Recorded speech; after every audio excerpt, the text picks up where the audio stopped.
नमस्कार, सूबे की सरकार देख रहे हैं आप और मैं हूं आपके साथ ज्योति। हरियाणा की 90 विधानसभा सीटों पर सुबह से ही वोटिंग जारी है।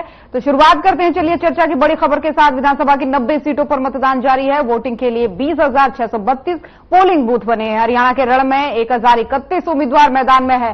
सुबह 11 बजे तक 18.1% मतदान हो चुका है। पंचकुला में 11 बजे तक 15.9% मतदान हुआ है। वहीं अंबाला की बात करें तो 19.8% मतदान हुआ है। कुरुक्षेत्र में 22% मतदान हो चुका है। अभी तक सबसे ज्यादा कुरुक्षेत्र में मतदान हुआ है।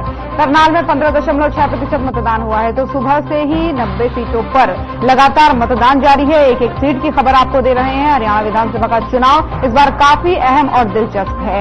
लगातार वोटिंग परसेंटेज भी आपको दिखा रहे हैं। 11 बजे तक का वोटिंग परसेंटेज सामने आ चुका है।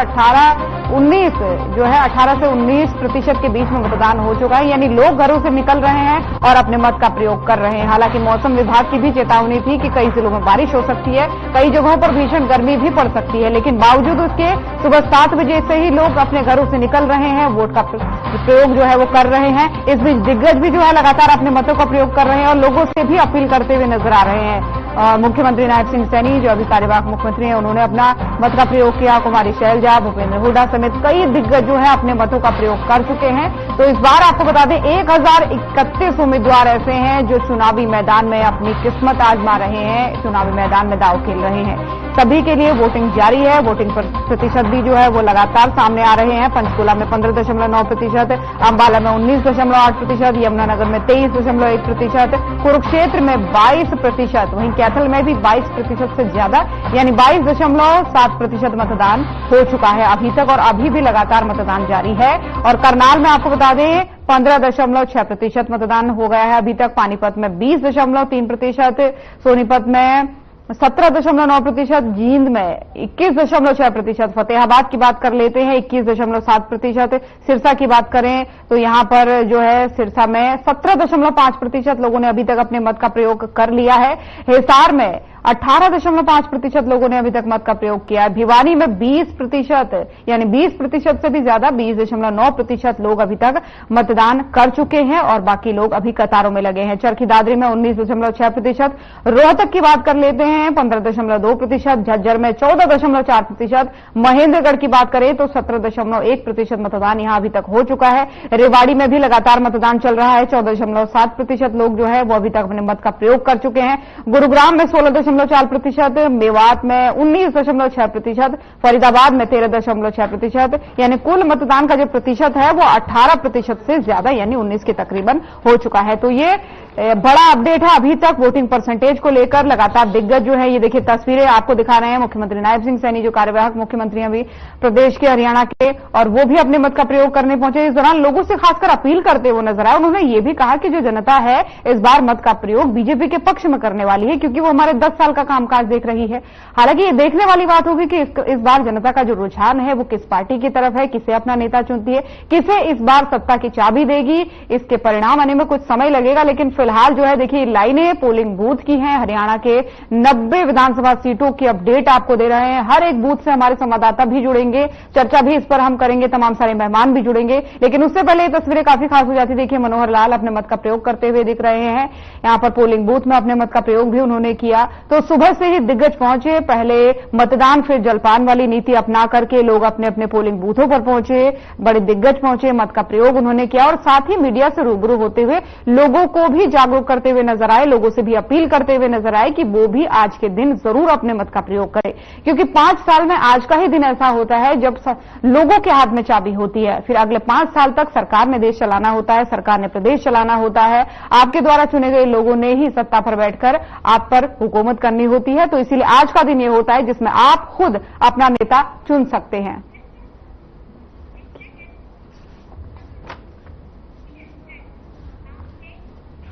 तो चलिए चर्चा करेंगे इसी पर। सूबे की सरकार में तमाम सारे मेहमान हमारे साथ जुड़ चुके हैं। सबसे पहले परिचय उनका आपसे करवा देती हूं। शैलजा भाटिया जी प्रवक्ता जेजेपी से हमारे साथ जुड़ चुके हैं। रामराजी शर्मा जी प्रवक्ता बीजेपी से हमारे साथ जुड़ चुके हैं। अर्जुन सुड़ैल जी प्रवक्ता इनेलो हमारे साथ जुड़ चुके हैं। साथ ही दीपक गहलोत जी राजनीतिक विश्लेषक के तौर पर हमारे साथ जुड़ चुके हैं। तो ये तमाम सारे मेहमान जुड़ चुके हैं। आप सभी मेहमानों का बहुत बहुत स्वागत है। सबसे पहली शुरुआत जो है मैं दीपक गहलोत जी आपके साथ ही करना चाहूंगी। क्या मेरी आवाज आप तक पहुंच पा रही है? जी पहुंच पा रही है। दीपक जी देखिए, हालांकि लोकतंत्र का ये पर्व हर मायने में खास है और हर बार का खास होता है, लेकिन इस बार का किस तरीके से अलग देखा जाए, क्योंकि 2 बार सत्ता में जो राज है वो कांग्रेस कर चुकी है, 2 बार बीजेपी कर चुकी है। अब इस बार बीजेपी हैट्रिक लगाने की सोच रही है, वहीं कांग्रेस वापसी करने की सोच रही है, और विपक्षी जो बाकी तमाम दल हैं वो भी इस बार जो है लगातार दाव ठोक रहे हैं कि हम इस बार सत्ता में आने वाले हैं। तो किन मायनों में खास है, कितना अलग है इस बार का चुनाव? देखिए, आपने जैसा कहा वो बिल्कुल ठीक है। जो देश दुनिया का सबसे बड़ा लोकतांत्रिक देश हो, वहां पर लोकतंत्र का पर्व किसी भी उत्सव से कम नहीं होता। ये हम इसको इस प्रकार से कह सकते हैं कि हरियाणा में दिवाली से पहले एक बार और दिवाली मनाई जा रही है। सभी के समर्थक अपने नेताओं को आगे बढ़ाने की, अपनी पार्टी की सरकार बनाने की जुगत में लगे हुए हैं। सभी ने भरपूर मेहनत की। आज सबका रिपोर्ट कार्ड बन रहा है, तो ये वैसे तो 8 तारीख को पता चलेगा कि किसके भाग्य में क्या आता है और किसकी मेहनत कितनी सफल होती है। और सभी को मेरी तरफ से बहुत बहुत शुभकामनाएं। और जिस प्रकार से भारतीय जनता पार्टी अपनी तीसरी बार हैट्रिक बनाने की कोशिश में है और कांग्रेस अपनी किसी भी प्रकार से वापसी चाहती है, तो और इसके साथ में विपक्षी दल जो और छोटे दल है, जो क्षेत्रीय दल जिनको हम कह सकते हैं, उन्होंने भी अपना भरपूर पूरा प्रयास किया है ताकि लोगों को किसी प्रकार से ऐसे कन्विंस किया जा सके कि हमारी भी सत्ता में भागीदारी सुनिश्चित की जा सके। निश्चित तौर पर ये देखने वाली बात होगी क्या होता है, लोग किसे चुनते हैं, किस तरीके से अपना मत रखते हैं। हालांकि और भी कई सवाल है जो मैं आपसे पूछना चाहूंगी, लेकिन उससे पहले एक मेहमान, सभी मेहमानों से एक सवाल मैं ले लूं। रामराज्य शर्मा जी भी हमारे साथ बने हुए हैं बीजेपी की तरफ से। शर्मा जी, आवाज पहुंच पा रही मेरी?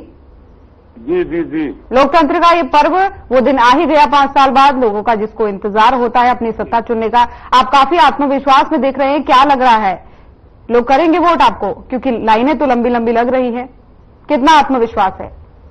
देखो, जनता भगवान का रूप है और भगवान रूपी जनता ने तीसरी बार आदरणीय नरेंद्र मोदी जी, जो हमारे प्रधानमंत्री जी हैं, विश्व के सबसे लोकप्रिय और ताकतवर प्रधानमंत्री हैं, उनको तीसरी बार मौका दिया है, उनके सिर पे हाथ रखा है, उनको आशीर्वाद दिया है, तीसरी बार प्रधानमंत्री बनाया है।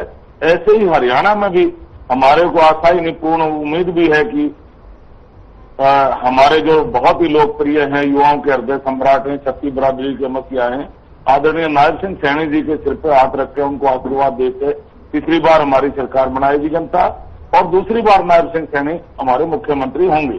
क्योंकि हमने काम किया है, काम के आधार पर हम जनता से सहयोग मांग रहे हैं, उनसे आशीर्वाद मांग रहे हैं, और जनता ने भी सिद्ध कर दिया है जो इलेक्शन हुआ था। और जिस तरह से कांग्रेस की झूठ का पर्दाफाश जनता के सामने हो गया है, कांग्रेस ने झूठ बोला था, संविधान बदला जा रहा है, आरक्षण खत्म किया जा रहा है, भाई बहनों के खाते में 1 लाख आएंगे, 8,500 रुपये महीना आएंगे, फटाफट उसका पर्दाफाश हो गया है। और ठगी ठोरी की दुकान कांग्रेस की बंद हो गई है। जनता अपने आप को ठगा महसूस करिए।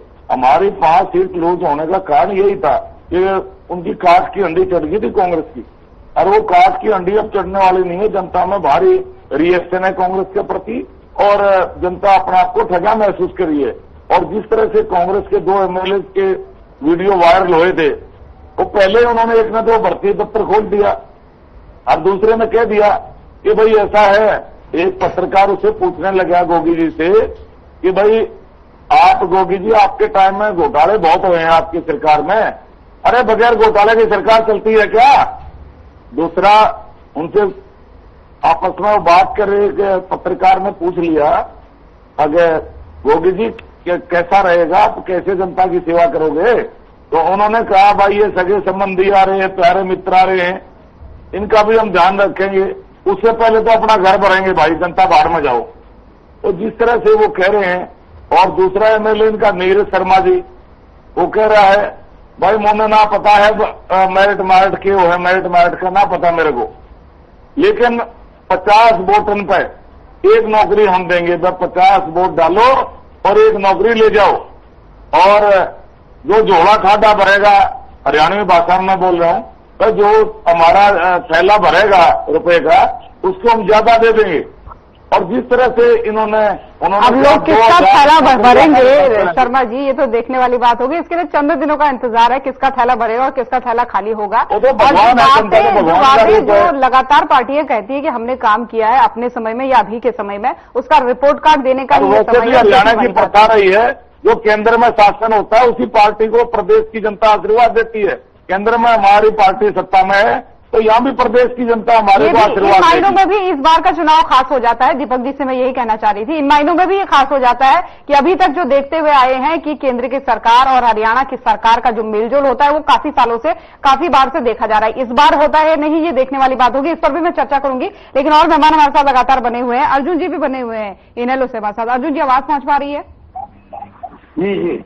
अर्जुन जी, सवाल वही पहला कि कितना आत्मविश्वास लग रहा है कि इस बार जनता आपको चुनेगी, क्योंकि पोलिंग बूथ पर लंबी लंबी लाइनें जरूर हैं। कितना आत्मविश्वास देख रहे हैं? देखिए, पूरा आत्मविश्वास है पूरा। पहले भी हमने कई चुनाव लड़े हैं, लगातार हम चुनाव में रहते हैं, चाहे वो उपचुनाव की बात रही हो, चाहे वो जिला परिषद के चुनाव रहे हो, चाहे वो नगर परिषद के चुनाव रहे हो। लगातार हम लोगों के बीच में रहे हैं और हमने चुनाव अपने सिंबल पर लड़ने का काम किया और एक अच्छे मार्जिन के साथ हम जिला परिषद में भी जीते। भारतीय जनता पार्टी ने तो ना जिला परिषद का लड़ा था ना कांग्रेस में लड़ा था, और हम लगातार लोगों के बीच में रहते हैं। चौधरी अभय सिंह चौटाला जी निरंतर पिछले 10 साल से, जब से ये कह लीजिए वो एमएलए रहे हैं, तब से, चाहे वो विधानसभा की बात हो चाहे वो विधानसभा के बाहर की बात हो, लगातार लोगों के बीच में रहते हैं, लोगों की आवाज उठाने का काम करते हैं। और दूसरा, जो गठबंधन ये दलित का, किसान का, मेरे का ये जो गठबंधन हुआ है, ये जनता का गठबंधन है और ये जनता की आवाज पर खरा उतरने का काम कर रहा है। और पूरे आत्मविश्वास के साथ हम चुनाव लड़ रहे हैं और एक अच्छे मार्जिन के साथ सीटें जीत करके आएंगे और सरकार बनाने का काम करेंगे। और दूसरी बात, भारतीय जनता पार्टी के प्रवक्ता साथी बड़ी बड़ी बातें कर रहे थे, आपने तो उनसे विकास का सवाल पूछा था, काम का सवाल पूछा था, काम तो उन्होंने एक नहीं बताया। काम उन्होंने एक नहीं बताया, नरेंद्र मोदी जी तक पहुंच गए और कांग्रेस के खिलाफ और दूसरी पार्टियों के खिलाफ। और अगर मैं बात करूं भारतीय जनता पार्टी की बात, चाहे वो कांग्रेस की बात हो, आपसी फूट और आपसी मतभेद आप देखिएगा कितना है। अब मैं एक उदाहरण के तौर पर आपको बता दूं, भारतीय जनता पार्टी के सांसद है नवीन शीतल जी, हमारे यहाँ कुरुक्षेत्र से, और उनकी माता जी भारतीय जनता पार्टी के खिलाफ वोट मांगने का काम करेंगी। और इसी तरह अगर मैं कांग्रेस की बात करूं, कांग्रेस का उससे भी बुरा हाल है।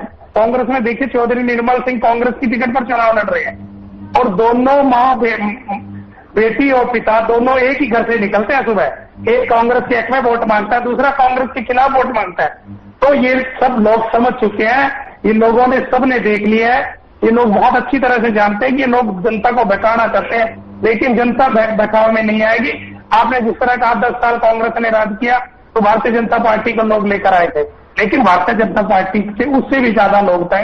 तो इन दोनों सरकारों को देख लिया है, भारतीय जनता पार्टी को भी, कांग्रेस को भी, और एक क्षेत्रीय दल जिसकी हम बात कर रहे हैं, जो गठबंधन है आईएनएलडी और बहुजन समाज पार्टी का, वो जनता की उम्मीदों पर खरा उतर रहे हैं, क्योंकि क्षेत्रीय पार्टी लोगों के, जो प्रदेश के क्षेत्रीय लोग हैं, उनकी समस्याओं को बहुत अच्छी तरह से जानते हैं, उनके साथ खड़ा होने का काम करते हैं।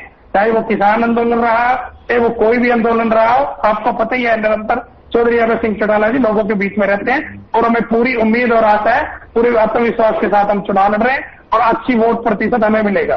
चलिए, आपकी उम्मीदों पर जनता कितना खरा उतरती है, जनता कितना पर विश्वास करती है, इसके लिए चंद दिनों का इंतजार और फिर मिलेंगे यहीं पर आप और फिर चर्चा करेंगे आगे क्या हुआ, क्या लोगों ने चुना नहीं चुना, किसका आत्मविश्वास काम आया। लेकिन शैलजा जी भी इस बीच हमारे बीच बनी हुई है। शैलजा जी, आवाज पहुंच पा रही है? जी हाँ, मुझे पहुंच पा रही है। शैलजा जी, काफी महत्वपूर्ण आज का दिन, बिल्कुल आपकी आवाज भी आ रही है। काफी महत्वपूर्ण आज का दिन, सुबह से दिग्गज भी वोट कर रहे हैं, लोग भी वोट कर रहे हैं, कतारें लंबी दिख रही है। हरियाणा के विषय में कहा जाता है कि वो जनता पहले ही मन बना लेती है। क्या लग रहा है, आपको चुनेगी जनता? अगर विकल्प के रूप में आपको चुने तो क्यों चुने? नमस्कार ज्योति जी, आपके द्वारा, आपके माध्यम के द्वारा दर्शकों को भी नमस्कार और बहुत बहुत शुभकामनाएं आज के महापर्व के लिए। ज्योति जी, मैं ये कहना चाहूंगी, लोकसभा इलेक्शन से पहले कहीं ना कहीं एक नैरेटिव सेट किया गया था कि जननायक जनता पार्टी, और खासकर मैं बात करूंगी आदरणीय श्री दुष्यंत चौटाला जी की, कि वो एक तरीके से उनको सबकी नजर में कहीं ना कहीं एक नैरेटिव सेट करके ये कर दिया गया था कि वो जी दुश्मन है, क्योंकि उन्होंने भाजपा का साथ दिया है। और जिसका खमियाजा हमें बहुत आप सबको पता है कि लोकसभा में खमियाजा उसका भुगतना पड़ा, जो भी रिजल्ट आया उसका। पिछले 1.5 महीने में जो ये लोगों को गुमराह किया गया था, हमने इसको 1.5-2 महीने में डोर टू डोर करके लोगों के साथ मिलकर ग्राउंड के ऊपर हर कॉन्स्टिट्यूएंसी में जो हमने 4.5 साल में काम किए हैं, वो उसके जरिए हम लोगों तक पहुंचे, उनसे बातचीत करी और इसका रिजल्ट आपको 8 तारीख को देखने को मिल जाएगा। आज वोटिंग का दिन है और हमें पूरी उम्मीद है कि हमने जो 4.5 साल का कार्यकाल किया है, 10 साल लोगों ने भाजपा का भी देखा है, उससे पहले 10 साल कांग्रेस का भी देखा है और 4.5 साल में हमने काम किया है। तो हरियाणा, लेकिन लोग आपको भाजपा से अलग करके देख ही नहीं पा रहे हैं। वो देख रहे हैं कि 5 साल भाजपा का तो 5 साल जजपा और भाजपा का। मैं वही कह रही हूँ आपको ज्योति जी, यही सिचुएशन थी जब लोकसभा का इलेक्शन हुआ था। पर 1.5 महीने हम लोगों ने जाकर जब जमीन पे बात की है, लोगों से मिले हैं, डोर टू डोर किया, लोगों को समझाया कि 4.5 साल हमारा ये फ्री पोल अलायंस नहीं था।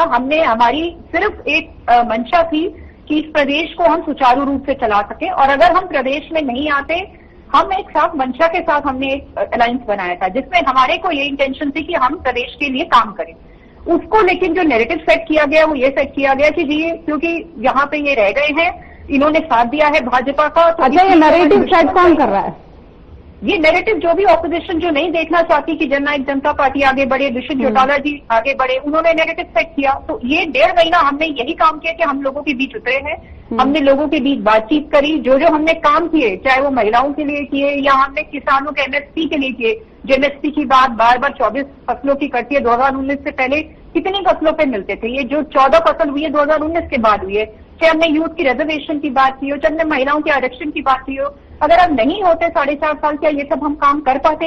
इसी चीज को ले जाके हम जनता के बीच में गए और हमने लोगों से बात करी और हमें पूरी उम्मीद है कि इसमें हमें जनता जो है पूरा इस बार वोटिंग के जरिए हमें ज्यादा से ज्यादा सपोर्ट करेगी और हमें भारी मतों से विजय भी दिलाएगी। देखिए, इस पर एक बहुत महत्वपूर्ण सवाल मेरे मन में भी आ रहा है, लेकिन अर्जुन जी कुछ कहना चाह रहे हैं, उसके बाद पूछूंगी।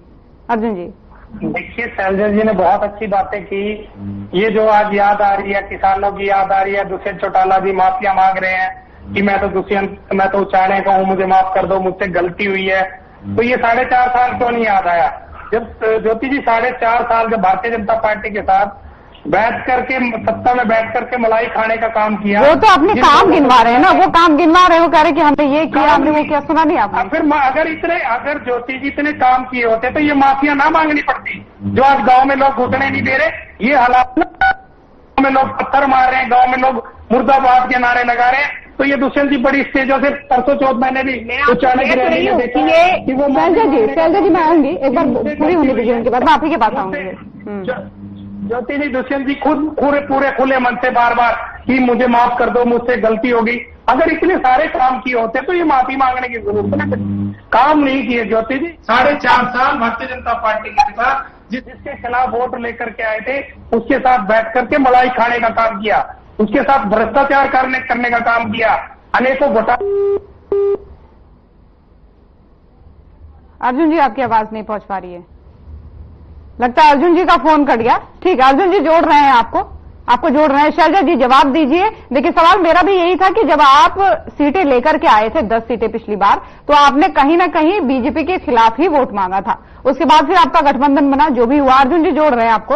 उसके बाद जो भी हुआ, जो भी आपके काम हुए, लेकिन उसको इन्हें लोग कह रहे हैं कि आपने मलाई खाने का काम किया, काम करने का काम नहीं किया। कैसे जवाब देंगे दोनों सवालों का? हाँ जी, देखिए, एक तो ये जो बोल रहे हैं कि माफी मांग रहे हैं दुष्यंत जी लोगों के बीच में जाके, पहले चले जाते, तो कभी भी कहीं भी किसी भी टाइम पे हमारी मंशा, जब हमने पोस्ट अलायंस भी किया था, पहला अलायंस नहीं किया था, जब हमने पोस्ट अलायंस भी किया था, हम कुछ मुद्दों पे लेके आए थे। हमारा घोषणा पत्र था, उसके जरिए हमने जब बात करी तो उस घोषणा पत्र के जरिए जो भी अंडरस्टैंडिंग रही थी बीजेपी और जेजेपी के बीच में, उसके मुताबिक ही हम आगे बढ़े, हमने अलायंस किया और उसके बेसिस पे हमने 4.5 साल काम किया और जितने भी घोषणा पत्र में हमने घोषणाएं की थी, सभी की सभी घोषणाएं हमने पूरी की, एक्सेप्ट एक घोषणा जो हमारी वृद्ध पेंशन योजना थी, उसको हम पूरा नहीं कर पाए, जिसकी वजह से ये चीज मेरे ख्याल से बार बार हर रोज हम हर बार इस चीज को डिस्कस करें, किस वजह से हम लोगों का अलायंस टूटा, जो आपकी वृद्धा पेंशन थी उसको लेके। तो बात कहने की ये है कि हमारी जो नियत थी वो प्रदेश के साथ एक स्टेबल गवर्नमेंट देने की थी, कि एक प्रदेश को हम स्टेबल गवर्नमेंट दे पाए जिससे कि हम उनका काम कर पाए।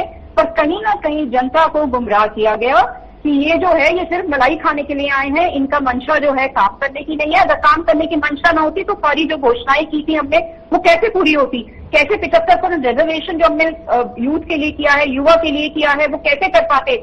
हमने 50% रिजर्वेशन जो महिलाओं के लिए किया है पंचायती राज में, वो कैसे कर पाते। 33% अर्जुन जी आएंगे, तो बहुत लंबी अगर मैं गिनाना आऊंगी तो इतनी लंबी है। 4.5 साल के कार्यकाल में अगर आप कहीं ये काम ही नहीं है और आपके हिसाब से काम ही नहीं किया तो ये तो मतलब सोचने वाली बात है ना। हमारे पास तो लंबी लिस्ट है, आप मुझे 15 दिन दीजिए, मैं सारी आपको लिस्ट गिनवा देती हूँ। आपको मोटे मोटे मुद्दे तो मैंने गिनवा दिए।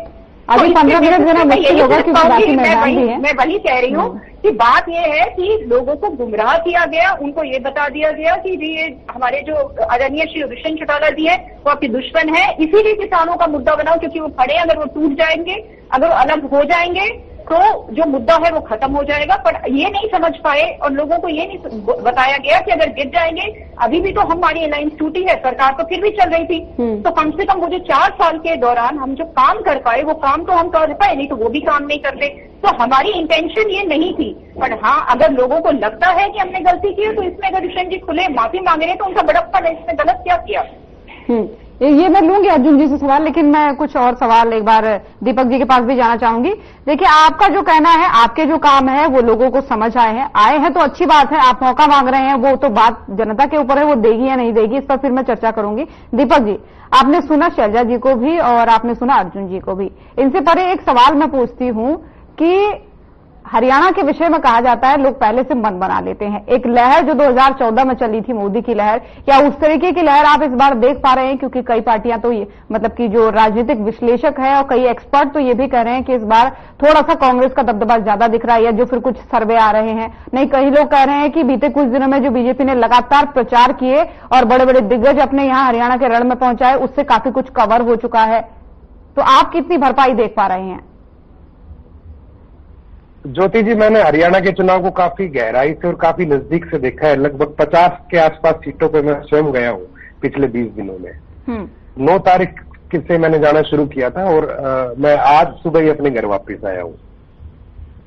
तो जिस प्रकार से ये सारा आप ये अभी रामराज जी कह रहे थे, अर्जुन जी कह रहे थे, शैलजा जी कह रहे थे, ये बिल्कुल ठीक कह रहे हैं। लेकिन जिस प्रकार से हर बात के 2 पहलू होते हैं, उसी प्रकार से हर पार्टी के भी 2 पहलू होते हैं। चौधरी देवीलाल जी ने भी कहा है कि हरियाणा में, क्या पूरे देश के बारे में कहा था उन्होंने, तो कि लोगों को बहकाना आसान है, समझाना मुश्किल है। तो नैरेटिव तो हरियाणा में बहुत अच्छे तरीके से सेट होता है। आज तक देखो, मैं बिल्कुल, अब मैं सभी जितने भी प्रवक्ता बंधु बैठे उन सबको बता देना चाहता हूँ, मैं बिल्कुल न्यूट्रल हूँ। लेकिन मैं जो बात सही है उसको सही कहूंगा, जो बात गलत है उसको गलत कहूंगा। दुष्यंत जी आज तक इस बात को लोगों तक नहीं पहुंचा पाए कि वो कृषि आंदोलन में it was not the matter of state, ये राज्य सरकार के अंतर्गत नहीं था, इसलिए वो लोगों के साथ आगे खड़े नहीं हुए। उन्होंने आज तक वो इस बात को नहीं पहुंचा पाए, जैसा वो अपने इंटरव्यूज में कहते हैं, मैं उसी के आधार पे कह रहा हूँ कि जो महिला पहलवानों का जो मुद्दा था उसमें भी उन्होंने एक बार बोला था कि मैं आता हूं अगले दिन, और वहां से कहा गया कि हम इसको राजनीतिक रूप नहीं देना चाहते, तो इस वजह से वो नहीं गए। उन्होंने अपने ट्विटर पे ट्वीट्स वगैरह किए। तो इसके अलावा दुष्यंत जी ने भी बहुत सारी गलतियां, बहुत सारी खामियां की। बीजेपी के खिलाफ वोट मांग के बीजेपी के साथ बंधे जाके, उन्होंने कांग्रेस के खिलाफ तो वोट नहीं मांगी थी, उनके पास कांग्रेस के साथ जाने का भी ऑप्शन था, लेकिन वो नहीं गए। अब क्या मजबूरियां रही होंगी, किस वजह से वो चुप रहे, वो नहीं गए, उन्होंने बीजेपी के साथ गए। और आज स्थिति बहकाने वाली जो आपने बात कही, जो लोगों को एक नैरेटिव सेट करने वाली बात की, बीजेपी से ज्यादा विरोध तो दुष्यंत चौटाला का हो रहा है। वो चाहे कोई भी मुद्दे रहे, वो हरियाणा के होके हरियाणा के अंदर नहीं गए। तो अब वो तो लोगों को देखना पड़ेगा, नैरेटिव तो सेट हुआ है। अभी रामराज जी बैठे, कांग्रेस के कोई प्रवक्ता नहीं बैठे, तो मैं ही उनसे पूछ लेता हूं 2-4 चीजें कि जिस प्रकार से उन्होंने चुनाव से कुछ समय पहले मुख्यमंत्री को बदला, तो इसके पीछे क्या कारण था, वो आज तक इस बात को नहीं बता पाए। अभी वो बताएंगे, एक लंबी लाइन बता देंगे कि ऐसा था, मनोहर लाल खट्टर जी को हमने वहां भेजा। अभी जिस प्रकार से अभी इन्होंने कांग्रेस के नेताओं के बयान तो गिना दिए, ये नहीं बता पाए कि जिस प्रकार से मनोहर लाल खट्टर ने बड़ी सभा में से एक लड़के को बोला कि इसकी हिम्मत कैसे होगी ये बोलने की, जिस प्रकार से लोगों को अपनी सभाओं से भगाया, पिछली बार कानाड़ काट दूंगा। तो जो एक विरोध था वो मनोहर लाल खट्टर के प्रति भी था, वो शर्मा जी, मैं बीजेपी लूंगी की जवाब, एक बार लीडरशिप के सवाल प्रति भी सुनिए। था। लोगों ने कहा कि बीजेपी ने जाटों को साथ नहीं दिया। अब जाटों को भी देखना पड़ेगा इस चीज में कि पिछली बार 2014 में बीजेपी ने 28 जाटों को टिकट दिए थे, 28 में से 6 जीत के हैं, 6 में से 2 को मंत्री बना दे, 2 को 17 महकमे दे दिए, और क्या देंगे बीजेपी वाले। तो नैरेटिव तो हरियाणा में सेट होता ही है। अभी अर्जुन जी जिस पार्टी से बिलोंग करते हैं वो तो नैरेटिव सेट करने की इतनी ज्यादा कोशिश करती है। 2014 में दुष्यंत चौटाला जी स्वयं उनकी पार्टी से ही सांसद बने थे, जब तो एक ही निशान होता था, आप लोगों का चश्मे के चिन्ह पे लड़े थे, तो वो कहते थे कि हम तो मोदी के साथ है जी, और मोदी के साथ है। मोदी ने जब गुजरात में मुख्यमंत्री पद की शपथ ली थी तो हम तो डायरेक्ट हेलीकॉप्टर में उड़ गए थे, हम तो मोदी का साथ देंगे। तो नैरेटिव उन्होंने भी सेट किया था, किसके लिए सेट किया था वो एक अलग बात है। अब जिस प्रकार से वो नैरेटिव सेट कर रहे हैं, दुष्यंत अभय चौटाला जी के मैंने इंटरव्यू सुने, वो कह रहे हैं 20 सीटें लेके आएंगे। कहां से लेके आएंगे 20 सीटें?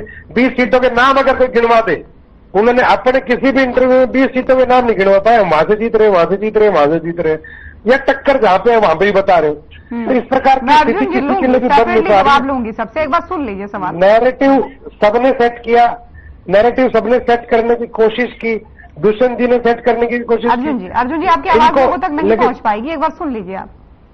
दुष्यंत जी तो स्थिति को पहले भाप गए थे, उनकी माता जी ने स्वयं चुनाव भी नहीं लड़ा इस बार, जो पिछली बार 12 से विधायक थी।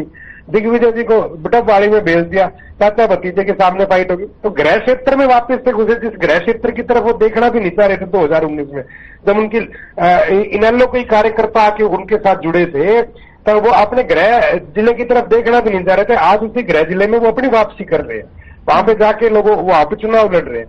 तो स्थिति तो गंभीर है ही। हाँ, अंतिम मुकाबला भारतीय जनता पार्टी और कांग्रेस के बीच में है, ये बात बिल्कुल सर्वविदित है। और जिस प्रकार से मैं एक अंतिम बात कहूंगा, एक विश्लेषक के रूप में कहता हूं आपको, मैं पिछले लंबे समय से चुनाव को बहुत नजदीक से देखता आ रहा हूं, चाहे लोकसभा के हो, चाहे वो निकाय चुनाव हो, चाहे वो विधानसभा के चुनाव। लोग कह रहे हैं कि पिछले 3-4 दिनों में अंतिम क्षण में बीजेपी ने बहुत अच्छे से मेहनत करी और उनका एक थोड़ी सी हवा उनके फेवर में बहनी, यहाँ पे बयार बहनी शुरू हुई है। इसका एक अलग से कॉन्सेप्ट है और एक अलग से अगर आप देखेंगे तो इस प्रकार का एक ये मैनेजमेंट चलता ही आता है हमेशा से। अंतिम क्षणों में हर पार्टी, चाहे निर्दलीय हो और चाहे कोई भी पार्टी हो, वो अपने चुनाव प्रचार को तेज करता है। और अंतिम क्षण में एक अच्छी बात होती है कि जो न्यूट्रल वोटर होता है ना ज्योति जी, वो बोलना शुरू करता है। तो जिस बीजेपी का इतना ज्यादा विरोध हरियाणा में दिख रहा था कि किसान खिलाफ है, पहलवान खिलाफ है, तो वो नैरेटिव एक क्रैश होना शुरू हुआ कि नहीं, एक कुछ वर्ग के लोग हैं जो जिन्होंने अंतिम समय में जो साइलेंट वोटर था उसने बोलना शुरू किया, तो उनके मुंह से जब बातें निकलनी शुरू की कि हम बीजेपी को वोट देंगे। उनकी बिना खर्ची पर्ची की जो योजनाएं रही, वो जिस प्रकार से सिलेक्शन है उनको वोट देंगे। जिस प्रकार से उन्होंने कृषि क्षेत्र में 6,000 रुपए एक भत्ता देना शुरू किया, उसके लिए वो उनको उनकी नीतियों के लिए उनको वोट मिल रहे। उनकी भी एक फैन फॉलोइंग बनी है, एक वर्ग विशेष है जो उनको भी सपोर्ट करता है। हरियाणा में जातिवाद बहुत ज्यादा चलता है। बिल्कुल दीपक जी, मैं आगे और चर्चा आपसे करूंगी इस बारे में, क्योंकि आपने बहुत अच्छे से समझाया हर एक पार्टी कहां पर चूक गई, बहुत अच्छे से आपने समझाया। और सबसे बड़ी बात तो ये है कि हरियाणा में एक वर्ग ये भी है जो बताता ही नहीं है अंतिम क्षण तक भी किसको वोट देगा। आप चाहे कितने माइक लगा लीजिए उनके मुंह पे, वो नहीं बताएगा उनको किनको चुनना है। ये भी एक बहुत बड़ी सच्चाई है हरियाणा के विषय में। खैर, मैं आगे आपसे चर्चा करूंगी। पहले रामराजी शर्मा जी आपकी बात का जवाब देना चाह रहे हैं। शर्मा जी, दूसरे की कमियां आपको जरूर दिखती हैं, लेकिन आप ये नहीं बताते कि आपकी पार्टी के जो नेता है वो कैसे बयान दे रहे हैं। ये कहना है दीपक जी का। उन्होंने दीपक जी ने क्वेश्चन किया कि मनोहर लाल जी को क्यों बदला गया, यही बात है ना दीपक जी। मैं इनकी बात का जवाब देता हूं, देखो, बदलाव एक प्रकृति का नियम है और इतिहास गवाह है, समय समय पर बदलाव होता रहता है। आदरणीय मनोहर लाल जी ने इच्छा जाहिर करी करीब 2-3 साल पहले कि भाई मैं मुख्यमंत्री रह लिया और मैं कोई दूसरा काम पार्टी मेरे को सौंपे, मैं वो काम करने के लिए तैयार हूं, तो दूसरी जिम्मेवारी निभाने के लिए तैयार हूं। पार्टी ने उनको दूसरी जिम्मेवारी सौंपी, उनको एमपी का टिकट दिया, ज्यादा मार्जिन से जीत कर आज वो केंद्र में मंत्री हैं। उनका प्यार, आशीर्वाद, स्नेह, दुलार हमारे साथ आज भी बना हुआ, पहले भी था, और आज वो राष्ट्रीय नेता हो गए हैं। पहले हरियाणा की सेवा करी, अब हमारे देश की सेवा करी। देखिए दीपक जी ने सवाल तो ये पूछा, लेकिन वो जवाब ये नहीं चाह रहे थे। वो कह रहे थे कि मुझे पता है आप यही जवाब देंगे, वो कुछ और जवाब चाह रहे हैं। 10 सेकंड का जवाब पहले उनसे ले लो, फिर शर्मा जी आपके पास लौट रही हूँ। शर्मा जी फिर लौट रहे हैं आपके पास। दीपक जी एक छोटा सा जवाब दीजिए पहले। अगर बदलाव एक प्रक्रिया है तो इन बाकी जो एक जेजेपी और इनेलो के प्रवक्ता बैठे, इनकी तरफ से मैं सवाल पूछ लेता हूँ।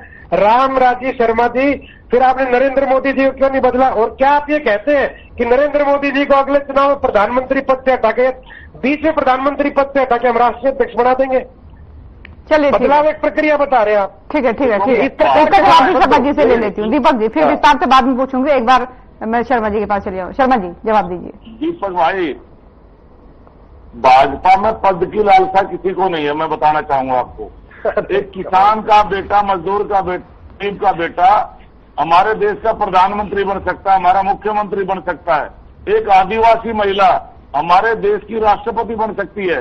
ये भाजपा में संभव है दीपक भाई। यहाँ पद की आपस में लड़ाई नहीं है, जिस तरह से कांग्रेस में आपस में लठम लटाव रहे हैं। कहीं शैलजा बहन जी रूस के बैठ गई, फिर उसका हाथ पकड़ पकड़ के मिला रहे हैं।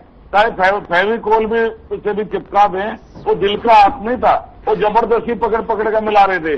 तो जो हमारे प्रदेश की जनता सब जानती है, हरियाणा की जनता तो बहुत जागरूक है इस मामले में। और जिस तरह से एक दलित की बेटी का इन्होंने अपमान किया, शैलजा बहन जी खुद भी MP रही हैं 4-5 साल, केंद्र में 4-5 योजना के, और केंद्र में मंत्री रही है, उनके पिताजी भी केंद्र में मंत्री रहे हैं। तो जिस तरह से उन्होंने अर्जुन जी का फोन कट गया, एक बार उन्हें भी अर्जुन जी का फोन कट गया। हरियाणा की जनता एक ही बात कह रही है, दलित की बेटी का अपमान नहीं सहेगा हिंदुस्तान, हरियाणा की बेटी का अपमान नहीं सहेगा हिंदुस्तान, महिला शक्ति का अपमान नहीं सहेगा हिंदुस्तान। तो जनता जाग चुकी है मेरे भाई। जनता ने जो करना था कर रही है। आज जनता खटाखट कमल के फूल थोड़ा सा फिर बीजेपी पे आते हैं। ठीक है, लूंगी आपसे जवाब, फिर बीजेपी पे आते हैं। एक बार उनका कहना तो खैर जो भी था, मैं लौटूंगी आपके पास क्योंकि और भी मेहमान बने हुए हैं, ज्यादा इंतजार भी नहीं किया जा सकता। शैलजा जी, जो सवाल दीपक जी ने पूछा था आपसे वही एक बार बता दीजिए। उनका कहना है कि जो एक विरोधी लहर चली है वो बीजेपी से ज्यादा तो जेजेपी की तरफ चली है, राजनीतिक विश्लेषक के तौर पे वो बता रहे हैं। जी दीपक जी, वही बात उन्होंने करी जो मैंने बोला कि ये नैरेटिव सेट किया गया था। ठीक है, कहीं ना कहीं नहीं तो कितना हिस्सा था हमारा, बहुत छोटा सा हिस्सा था पार्टी का, जो जननायक जनता पार्टी का जो भी कंट्रीब्यूशन था सरकार बनाने में बहुत छोटा था। पर उसको जिस तरीके से एक नैरेटिव सेट किया गया, वो ये दिखा दिया गया कि जी सबसे बड़े तो दुश्मन आपके जननायक जनता पार्टी आदरणीय श्री दुष्यंत चौटाला जी हैं। तो ये डेफिनेटली गुमराह करने की कोशिश की गई, जो पार्टीज ने जो चाहते ही नहीं थे। बिकॉज जिस गति से हम लोग चल रहे थे आगे, वो गति लोगों से सहन नहीं हुई और उन्होंने नैरेटिव सेट किया। नहीं, उन्होंने ये भी कहा कि आपको साथ ही देना था तो आप कांग्रेस का देते, फिर आपने बीजेपी का क्यों दिया? देखिए, मैं वही आपको बता रही हूँ कि बात दोनों से हुई थी, और ये बात मेरे ख्याल से चैनल के माध्यम से पहले भी बताई गई है। जब ये बात तो 2019 की है, जब गठन होना था, बात दोनों से हुई थी। और एक घोषणा पत्र लेके हम गए थे कि ये वाला जो घोषणा पत्र है, हमारे को ये अपने कार्यकाल में ये सारी घोषणाएं पूरे करनी है। तो उसके बाद जो भी आपस में उनके अंदर डिसाइड हुआ होगा, चाहे कांग्रेस है या बीजेपी है, तो उसके बेसिस पे हमारे जो भी मुद्दे रहे उसके बेसिस पे हमने एक अलायंस किया था, पोस्ट पोल अलायंस जो हुआ था। तो उसके अंदर हमने ज्यादा से ज्यादा मुद्दों को उठाया भी और पूरी कोशिश करी कि हम उस मुद्दों को लेकर जो हमारे एटलीस्ट जो घोषणा पत्र में मैनिफेस्टो में जो भी थे कि हम उसको पूरा करें। बिकॉज हमारा उद्देश्य ये था कि 4-4.5 साल अगर हम अलायंस पे आए हैं, तो जो भाजपा के साथ अगर अलायंस पे आए हैं, तो सिर्फ हमारा मकसद ये था जो हमने घोषणाएं की उनको पूरा किया जाए, ज्यादा से ज्यादा प्रदेश की उन्नति में अपना योगदान कर सके और उसको थोड़ी सी प्रगति दे सके। और इसी बेसिस पे हम लोग जुड़े थे। बट हाँ, ये भी मैं आपको दोबारा कहना चाहूंगी कि जिस तरीके से लोगों ने इस चीज को लिया, एक परसेप्शन क्रिएट हुआ, उसको परसेप्शन ही मैं कहूंगी कि जी ये तो भाजपा के साथ मिले हैं केवल मलाई खाने, यही चीज हर रोज डिबेट पे होती रहती है। किसी ने ये नहीं देखा कि कितने काम हम लोगों ने 4.5 साल में किए। तो उस चीज को हमने पिछले 1.5 महीने में, 2 महीने में जो भी हमें वक्त मिला है इलेक्शन के दौरान, हम लोगों के बीच उतरे हैं और हमने लोगों को जाके सारे काम गनवाए हैं कि ये चीज हमने की। पर फिर भी अगर उनको लगता है हमने गलती की, तो उसके लिए तो आदरणीय श्री दुष्यंत चौटाला जी ने वो ये कह रहे हैं कि अभी तक वो नहीं बता पा रहे हैं लोगों को, हरियाणा के लोगों को, ये कि वो किसानों के साथ में। इस पर बाद में जवाब दूंगी। एक बार अर्जुन जी से जुड़ जाती हूँ मैं, एक बार शैलजा जी लौटूंगी। अर्जुन जी आवाज पहुंच पा रही है? जी अर्जुन जी, आप भी रिएक्शन देना चाह रहे थे दीपक जी की बातों का, एक रिएक्शन दे दीजिए आप भी। देखिए, दीपक जी ने कहा कि मोदी जी के साथ चले गए, वो समय मैं दीपक जी आपको बताऊं, हम कभी नहीं गए बीजेपी के साथ। हमेशा जब भी आई बीजेपी हमारे साथ आई। वक्त का बदलाव रहा है हमेशा हरियाणा में। अभी शर्मा जी कह रहे थे कि बदलाव होता रहता है। सुनिए दीपक जी, शर्मा जी कह रहे थे कि बदलाव होता रहता है। वही भारतीय जनता पार्टी है, 2 सीट होती थी, 3 होती थी, 4 होती थी, और वो हमेशा INLD के साथ आए हैं। हम भारतीय जनता पार्टी के साथ कभी नहीं गए दीपक जी, एक तो ये क्लियर कर देता हूँ। दूसरी बात, शैलजा जी कह रही है कि जी हरियाणा के लोग समझ नहीं पा रहे हैं। अरे कोई एक काम तो बताओ, लोग तो तब समझे ना जब कोई काम हो। जब काम ही नहीं है कोई काम तो गिनवाए। कोई 3 काम गिनवा दो कि हमने ये किए सरकार में रहते हुए, तब तो लोग समझे। कोई किसानों के लिए कोई काम किया हो, कोई बात करी हो, कोई बेरोजगारी पे कोई बात करी हो, रोजगार की 75% की बात आप बार बार करते हैं युवाओं को। कहाँ पूरा हुआ? कौन सा वादा पूरा हुआ 75% का? एक भी वादा पूरा नहीं हुआ। अब कह रहे हैं कि आप एक 1-1.5 महीने में जनता समझिए, अब हम उनसे कह रहे हैं कि एक बार हमें मौका दीजिए। बीजेपी कांग्रेस दोनों को मौका दे दिया। क्या ज्योति जी, दोबारा मैं समझ नहीं पाया। मैंने कहा यही तो जेजेपी वाले आप कह रहे हैं कि अब हम लोगों से अपील कर रहे हैं, लोग समझ नहीं पाए, अन्य पार्टियों के द्वारा एक नैरेटिव सेट किया गया, उस नैरेटिव को लोगों को जबरदस्ती समझाया गया। अब 1.5 महीने से जब हम लोगों के बीच जा रहे हैं तो लोग समझ रहे हैं, हम उनसे विनती कर रहे हैं कि इस बार हमें मौका दीजिए। कोई नहीं समझ रहा है। एक भी सीट छोड़ो, वोट भी आ जाए तो कोई जमानत एक बच जाए ना, वो भी नहीं है पूरे प्रदेश में। एक जमानत अगर जेजेपी की बच जाए तो बता देना इसी चैनल पर, आपके दोबारा भी डिबेट होगा। और देखिए, कोई एक जमानत भी एक भी जमानत ऐसी नहीं होगी जो बचेगी, सारी जमानतें जब्त होंगी। और दूसरी बात मैं कह रहा था कि जो गठबंधन है उसको प्रदेश की अच्छी तरह जानकारी है। और शर्मा जी और अपना दीपक जी ने भी सीएम बदलने की बात कही। सीएम ऐसा क्या हो गया था कि अभी सिर्फ 4-5 महीने रह गए थे चुनाव में, सीएम बदलना पड़ा। सीएम तो सिर्फ इसलिए बदलना पड़ा ना क्योंकि दोनों डिप्टी सीएम साहब और सीएम साहब दोनों ने मिलकर प्रदेश को लूटने का काम किया। भारतीय जनता पार्टी के साथ मिलकर दोनों ने प्रदेश को लूटने का काम किया। अर्जुन जी, आपने बदलाव पे कुछ बयान दिया था, शायद मुझे ध्यान नहीं आ रहा। आपने थोड़ी देर पहले ही कुछ कहा था, जैसे कि भारतीय जनता पार्टी ने कहा कि बदलाव तो होता रहता है जी, उसी पे बोल रहे हैं क्या पार्टी ने? हाँ, मैं बता रहा था कि भारतीय जनता पार्टी बदलाव की बात कर रही है। बदलाव हुआ था ना, ये इनके पास 2 सीटें होती थी, तो वही बदलाव अब होने जा रहा है कि वो 2-4 सीटों पे आने वाले हैं। तो बदलाव होता रहता है। शर्मा जी ने खुद माना 2-3 सीटें बदलना बीजेपी का बदलाव नहीं है। इनके मोदी जी चौटाला साहब की गाड़ी में पिछली सीट पर बैठे होते थे, तो ये बदलाव होता था। ये इनको पता होगा। शर्मा जी मेरे से उम्र में बड़े हैं, नहीं बैठे होते थे तो बताओ, चौटाला साहब की गाड़ी में बैठे होते थे। तो ये बदलाव होता रहता है और वो बदलाव का समय अब आ गया है। कांग्रेस को लेकर के आए थे 10 साल भारतीय जनता पार्टी को, उसके बाद सोचा कि कांग्रेस को बनाए, कांग्रेस उससे भी ऊपर निकली, भारतीय जनता पार्टी उससे ऊपर। तो प्रदेश की जनता समझ चुकी है। चलिए, मैं आगे एक और सवाल इस पर ही आप मुझे ध्यान आ रहा है, लेकिन मैं फिर पूछूंगी। पहले दीपक जी छोटा सा रिएक्शन दीजिए, उसके बाद आपके पास आ रही हूँ। दीपक जी, इनकी बात पे, अर्जुन जी की बात पे। अर्जुन जी, मैं बस क्या कहूं आप लोगों को। मैंने पहले तो ये नहीं कहा था कि आप इनेलो बीजेपी के साथ गई। मैंने ये कहा था कि 2014 के लोकसभा चुनाव में आप लोगों ने किस प्रकार से परसेप्शन सेट किया था लोगों के बीच में कि हम तो मोदी के साथ ही जाएंगे। मोदी तो मेरे ओम प्रकाश चौटाला जी को नहीं, मैं बता रहा हूँ, ओम प्रकाश चौटाला जी को अपने शपथ ग्रहण में बुलाने के लिए सीधा हेलीकॉप्टर भेजता है। तो इस प्रकार की आप लोगों ने बातें फैलाई थी।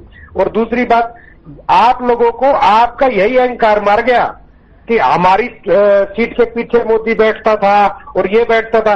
बदलाव को आप लोग समझ ही नहीं पाए क्या? एक आप लोगों ने वही चला रखा है। देवीलाल जी के पुत्र थे ओम प्रकाश चौटाला जी, ओम प्रकाश चौटाला जी के चौटाला जी गया, चौटाला जी के अभी तो खैर अलग हो गए जेजेपी वाले, नहीं तो इनके में भी वही चल रहा है, आप में भी वही चल रहा है। इस प्रकार की बातें एक लोकतंत्र में शोभा। अहंकार किसने कहा? अहंकार सब किसमें है? हमारा इंतजार नहीं है, हमने किसानों के लिए इस्तीफा दिया है, हम लोगों के साथ खड़े थे एक विधायक होते हुए, हमेशा किसानों के बीच में रहे, प्रदेश के लोगों के बीच में रहे। लोगों की बारी आ गई है कि हमारे साथ कौन खड़ा था, हम उसके साथ खड़ा रहेंगे कहने के। सुन लीजिए, मैं लौटूंगी आपके पास, मैं सबको बराबर समय दे रही हूँ, सबको बराबर समय दे रही हूँ, बस सुन लीजिए। अपनी इसी आदत को सुधार लीजिए, आप लोगों का थोड़ा बहुत सुधार हो जाएगा।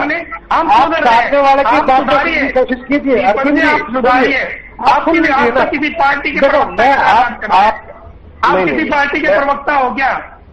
आप जो अहंकार की बातें ऐसे थोड़ी विश्लेषण मैंने कहा था चलो कोई बात नहीं है, आरोप मतलब लगभग रोज विश्लेषण करते हो, ठीक है। मैं तो आपको ये कह रहा हूँ, आपको नहीं देती ये सारी बातें। कोई बात नहीं देती होंगी, ठीक है, कोई बात नहीं, अपनी जो बातें मान लूंगा। आप एक बार मैंने तो आपसे 10 पॉइंट अच्छे भी गिनाए थे, आपने वो नोट नहीं करे। मैंने आपको जो आपने एक भी नहीं गिनवाया।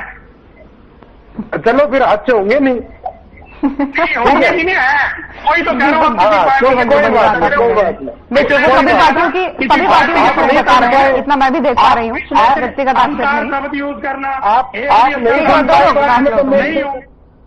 दोनों के पास लौटूंगी। अर्जुन जी, मैं देखिए सबको सेपरेटली समझ दे रही हूँ ताकि सब लोग अपनी बात रख सके। दीपक जी 10 सेकंड में अपनी बात का जवाब दीजिए, शर्मा जी का भी रिएक्शन लेना है मुझे। अर्जुन जी, यही बात आप अपनी बारी में भी बोलेंगे अगर, तो लोग सुन पाएंगे, क्योंकि आपका ऑडियो म्यूट है, लोगों तक नहीं पहुंच रहा है। इससे बढ़िया दीपक जी को सुन लेते हैं, फिर आपके पास लौटेंगे। दीपक जी, मेरे ऊपर ये आरोप लगभग रोज लगते हैं। मैं उस पार्टी किसी को गिना दो तो उनको लगता है। इस प्रकार से उन्होंने कहा कि ये चौटाला साहब की खुद उसके बैठते थे, तो इन बातों में थोड़ा सा दम झलक रहा था, तो मैंने उनको बता दिया। नरेंद्र मोदी जी ऐसे नेता के रूप में उभरे हैं जिन्होंने लगातार 3 बार प्रधानमंत्री बने। ये आज की भारतीय राजनीति में बहुत कम ऐसे हुए हैं, और ऐसे लगभग 2 ही हुए हैं। तो इस प्रकार से एक दूसरे के ऊपर छिटाकशी नहीं होनी चाहिए। जो बात सत्य है उसको स्वीकार करना चाहिए। मैंने जो कहा था अर्जुन जी, मैंने ये जरूर कहा कि 2014 के लोकसभा चुनाव में इंडियन नेशनल लोकदल ने इस प्रकार की बातें बोली कि हम तो मोदी के साथ ही जाएंगे। ये तो सबको पता है कि उससे पहले 2014 के चुनावों से पहले तो भाजपा ही मोदी इन लोगों के साथ हाथ मिलाती थी, और 2-4 सीटें जो 5-5 सीटें आप लोग देते थे उनके ऊपर चुनाव लड़ते थे, उसी के ऊपर भागीदारी तो होती थी। तो इसी प्रकार से, और जिस प्रकार से शैलजा जी ने कहा कि हमारी तो सरकार में भागीदारी बहुत कम थी, भागीदारी कम थी शैलजा जी, ऐसा नहीं था। आप लोगों के पास 17-18 डिपार्टमेंट्स थे, तो दुष्यंत जी खुद देखते थे जिसमें से अधिकतम डिपार्टमेंट्स। तो शुरुआत में तो उन्होंने किसी को डिपार्टमेंट दिया नहीं, लास्ट में अनुज धानक जी को दे दिया और देवेंद्र बबली जी को दे दिया, उसमें कुछ खास नहीं था। तो आप लोगों की भागीदारी तो बहुत लंबी चौड़ी थी। इस चीज को आप मत कहिए कि आप लोगों की भागीदारी नहीं थी। जिस प्रकार से आप लोगों के बारे में एक, चाहे आप लोगों के काम ऐसे रहे हो, चाहे कुछ भी रहा हो, मैं इस प्रकार के ऊपर कटाक्ष नहीं करूंगा। मिस्टर 10% के नाम से जाने लग गया था दुष्यंत चौटाला जी को, ठीक है। और खट्टर साहब के बारे में एक बात, अब ये कह रहे हैं कि बीजेपी से कोई इतना विरोध नहीं है, आप लोगों का विरोध, उसके पीछे कारण है। खट्टर साहब के जितने विरोधी थे उन सब ने ये कहा कि देखो कैसा भी व्यक्ति है लेकिन ईमानदारी के ऊपर कोई शक नहीं, ऐसी ईमानदारी का हथियार डाल ले क्या कोई बात। तो उसकी ईमानदारी पे तो किसी ने शक किया ही नहीं। दुष्यंत चौटाला जी के बारे में एक लोगों में ऐसे ठेकेदारों में और इस प्रकार की बातें फैलती, मिस्टर 10% हो गए ये तो। अब वो नहीं लेते थे इस बात के ऊपर मैं नहीं कह रहा हूं कुछ भी। मैं लोगों के अंदर जो जिस प्रकार से बातें करते थे तो वो, और 17 डिपार्टमेंट 18 डिपार्टमेंट आप लोगों के पास थे। ये दादा गौतम, राजकुमार गौतम जी कहते रहे कि सब कुछ खुद ले गए, किसी को कुछ दिया नहीं। तो जिस प्रकार से जेजेपी के बारे में ये एक परसेप्शन सेट हुआ कि इन्होंने खुद ही हर चीज के ऊपर कुंडली मार के बैठ गए हैं, तो इसमें इतनी बड़ी भी कोई झूठ बात नहीं थी कि ऐसा हुआ था, ऐसा हुआ था बिल्कुल कि सारे डिपार्टमेंट्स दुष्यंत जी ने अपने पास रखे। लास्ट में तो बहुत ज्यादा हुआ। इसी का नतीजा आप मानते हैं कि जेजेपी में इतनी बड़ी टूट हो गई, कई सारे विधायक बीजेपी में चले गए? नतीजा है, किसी को पूछा नहीं गया, इसी चीज का नतीजा है ये। अपने अंदर तो जागना पड़ेगा। आज मेरी बात काटने के लिए चाहे वो कुछ भी कह दे, लेकिन उनको ये भी तो देखना पड़ेगा ना कि हमारे अंदर क्या क्या कमियां रही। चलिए ठीक है, निश्चित तौर पर इस सभी पार्टियों को देखना चाहिए अगर सत्ता में आना है तो। शर्मा जी को जवाब देना चाहते थे, दीपक जी लौटूंगी। शर्मा जी, दोनों की बातों का आपको जवाब देना चाह रहे थे। देखिए, आप तो सिर्फ कांग्रेस को कंपटीशन मान रहे हैं, आप कह रहे हैं कि कांग्रेस को हराएंगे, कांग्रेस ने ये किया, आप अन्य पार्टियों का जिक्र ही नहीं कर रहे हैं, लेकिन अन्य पार्टियां भी आपको टारगेट करके बैठी हैं, बीजेपी को इस बार सत्ता से हटाना है। चाहे इनेलो हो चाहे जेजेपी हो? देखो, इनको हम गंभीरता से नहीं लेते। वोट परसेंटेज इनका कितना आया था लोकसभा चुनाव में, आपको पता है, हमारे को पता है। और रही बात जनता जनार्दन की, जिस तरह से हमारी सरकार ने काम किया, चाहे नौकरियां लगवाई हो, पहले नौकरियां किस आधार पर मिलती थी? जो भी मुख्यमंत्री होता था वो अपने क्षेत्र के बच्चों को ज्यादा नौकरी लगाता था और उनकी मेरिट यही होती थी वो मुख्यमंत्री के क्षेत्र के हैं। अरे क्या निवासी हलकों के बच्चे नहीं पढ़ते क्या? हमने आज हमारी सरकार में किसान मजदूर का बेटा, गरीब का बेटा, बिना खर्ची बिना पर्ची के, जिसकी 3 पीढ़ी खाली चली गई, कोई चपरासी नहीं लगा था, आज क्लास 1 अफसर लग रहा है, हमारी सरकार लगा रही है। और पहले क्या होता था? ठेकेदारी प्रथा भी होती थी। मुख्यमंत्री अपने क्षेत्र के बच्चों को, मुख्यमंत्री अपने खेतों को हर डिपार्टमेंट का ठेका दे देता था और वो ठेकेदारी प्रथा के अंडर में बच्चे भर्ती करता था। ठेकेदार पैसे लेकर भर्ती करता, 2-4 महीने बाद उनको निकाल देता, फिर दूसरे भर्ती करता। ना उनको पैसे, उनको सैलरी देता था, ना उनको पीएफ ईएसआई देता था। ये वही बच्चे हैं जो कौशल रोजगार निगम में हमने लगाए हैं और ये इनके टाइम के भी हैं और कांग्रेस के टाइम के भी हैं। हमने उनको हटाया नहीं, उनको रिटायरमेंट तक जॉब की गारंटी दी। और आज मैं समझता हूं जिस तरह से मेरिट के आधार पर नौकरियां मिल रही हैं, रोजगार एक अहम मुद्दा है। ये भी युवाओं में एक बहुत अच्छा मैसेज आ रहा है और युवा शक्ति आज हमारे साथ है। और जो कुछ भर्तियां किसी कारण से नहीं हो पाई, उसका कारण ये है 24,000 भर्तियां भी आज हमारी लटकी हुई हैं क्योंकि कांग्रेस पार्टी ने चुनाव आयोग में जाके शिकायत कर दी और उस पर चुनाव आयोग ने भी उसको रोक लिया। तो क्या आप ये नहीं मानते शर्मा जी, बीजेपी वाले ये नहीं मानते कि जिस तरीके से इस बार लोकसभा चुनाव के परिणाम रहे हरियाणा के अंदर, उसका किसी भी तरीके का प्रभाव विधानसभा में पड़ेगा? नहीं, उसका कोई प्रभाव नहीं पड़ेगा। उससे तो क्या है मैं बताऊं, जो ये मेरे भाई इन लोगों के प्रवक्ता कह रहे थे और ये हमारे विश्लेषक भी कह रहे थे, सत्ता विरोधी लहर। सत्ता विरोधी लहर नहीं है। सत्ता विरोधी लहर होती ना, जैसे अपने विश्लेषक भाई कह रहे थे गहलोत जी, या तो पंडित जवाहरलाल नेहरू को ये मौका मिला था तीसरी बार प्रधानमंत्री बनने का, उस टाइम में विपक्ष था ही नहीं, वो अकेले थे। या अब विश्व के सबसे लोकप्रिय और ताकतवर प्रधानमंत्री नरेंद्र मोदी जी को ये मौका मिला है और जनता जनार्दन ने जो भगवान का रूप है उन्होंने ये मौका दिया है और हमारे खिलाफ कोई सत्ता विरोधी लहर नहीं है। सत्ता विरोधी लहर होती तो तीसरी बार केंद्र में हमारी सरकार नहीं बनती। सत्ता विरोधी लहर होती तो 5 सीटें। केंद्र की बात ठीक है, लेकिन मैं हरियाणा की अभी बात कर रही हूँ। मैं अब सिर्फ हरियाणा की बात बता रहा हूँ। मैं हरियाणा की तो बात बता रहा हूँ। अगर सत्ता विरोधी लहर होती तो 5 सीटें हमारी नहीं आती। 30 सीट बहुत कम मार्जिन से हमने लूज किया है। तो उस टाइम में क्या था, कांग्रेस ने झूठ बोल दिया था। कांग्रेस ने काठ की अंधी चढ़ा दी थी और वो कांग्रेस की काठ की अंधी अब नहीं चढ़ेगी। चलेगी नहीं चलेगी ये बात की बात, क्योंकि 2019 में भी हमने देखा था आप सारी सीटें लोकसभा की ले गए थे, लेकिन विधानसभा में आपको जेजेपी का सहारा लेना पड़ा था सरकार बनाने के लिए। तो खैर इस पर आगे चर्चा करेंगे। एक रिएक्शन में पहले अर्जुन जी से ले लूं। अर्जुन जी काफी देर से कुछ कहना चाह रहे हैं। ज्योति जी देखिए, बात कर रहे हैं कि विरोधी लहर नहीं है और 5 सीटें घट गई, ये तो 0 पे आ जाते अगर कांग्रेस ठीक ठाक ये अगर ठीक ठाक समझौते करती। जब हमने कहा कि भारतीय जनता पार्टी के खिलाफ एक होकर के लड़ो, एक पूरे देश में गठबंधन का वो दिया था, हमने चौधरी देवीलाल जी की रैली पर नीतीश जी को बुला करके, सबको बुला करके हमने कहा था कि एक होकर भारतीय जनता पार्टी के खिलाफ लड़ो। अगर कांग्रेस एक होकर चले गए तो कहाँ से सुनते लोग?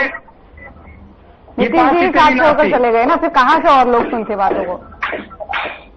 ज्योति जी आपकी आवाज तो सुन नहीं पाया। मैंने कहा नीतीश जी ही लास्ट में साथ छोड़ के चले गए, फिर कहाँ से वो आपको बात रखते और लोग बात? वही बता रहा हूँ ज्योति जी, हमने सबसे पहले हमने ही जो इंडिया गठबंधन है उसको बढ़ाने का काम किया था चौधरी देवीलाल जी के सम्मान दिवस पर। वे दीपक जी आप ये तो बात मानते हो, हमने सब नेताओं को बुला करके इकट्ठा करने का काम किया था। और दूसरी बात दीपक जी आपने ये तो बता देते कि चौधरी अभय सिंह चौटाला जी ने 4000 से ऊपर पूरे देश में एमएलए किसान आंदोलन में इस्तीफा देने का काम किया था। चौधरी अभय सिंह चौटाला जी ने खिलाड़ियों के साथ खड़े होने का काम किया था। और विधानसभा का आप रिकॉर्ड उठा करके देख लो पिछले 5-7 साल का, अगर अभय सिंह चौटाला जी से ज्यादा मुद्दे किसी भी व्यक्ति ने 30 विधायक कांग्रेस के होते हुए विपक्ष की भूमिका कभी निभाई हो तो ये सारी बातें भी अभय सिंह जी के बारे में बताओ ना दीपक जी। जो प्रदेश की जनता चलिए अभी दीपक जी को उसका समय नहीं दिया गया है, जब दिया जाएगा फिर मैं पूछ लूंगी इन मुद्दों के बारे में। आप अपनी बात को खत्म कीजिए। देखिए, अगर अभय सिंह चौटाला जी से ज्यादा कोई भी 30 विधायक होते हुए अगर मुद्दे उठाए हो तो बता दे कोई भी अभय सिंह जनता। ये बातें जनता जान चुकी है, किसान जान चुका है, कमेरा दलित पूरा वर्ग जान चुका है कि चौधरी अभय सिंह चौटाला जी किस तरह के नेता है। वो लोगों के जनता के नेता है। और दलित के साथ जो हमारा गठबंधन है, बहन मायावती जी का जो गठबंधन है, वो दलित का, किसान, कमेरे का आज एक अच्छी वोट मार्जिन के साथ प्रदेश में आ रहा है।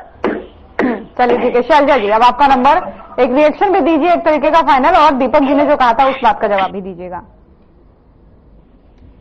हाँ जी,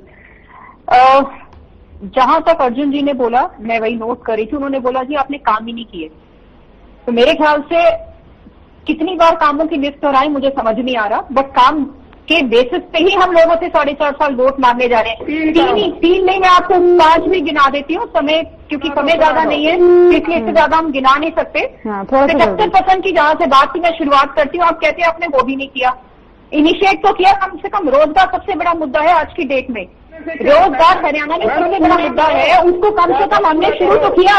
वो आज कोर्ट भी है, कोर्ट में हम इसको इसके लिए कोर्ट में लड़ रहे थे, पर हम जब सरकार में नहीं रहे उसके बाद इस मुद्दे को किसी ने नहीं उठाया। और यही हमने बोला है अपने घोषणा पत्र में कि अगर हम वापस आते हैं इसको हम कोर्ट में उठाएंगे मुद्दे को।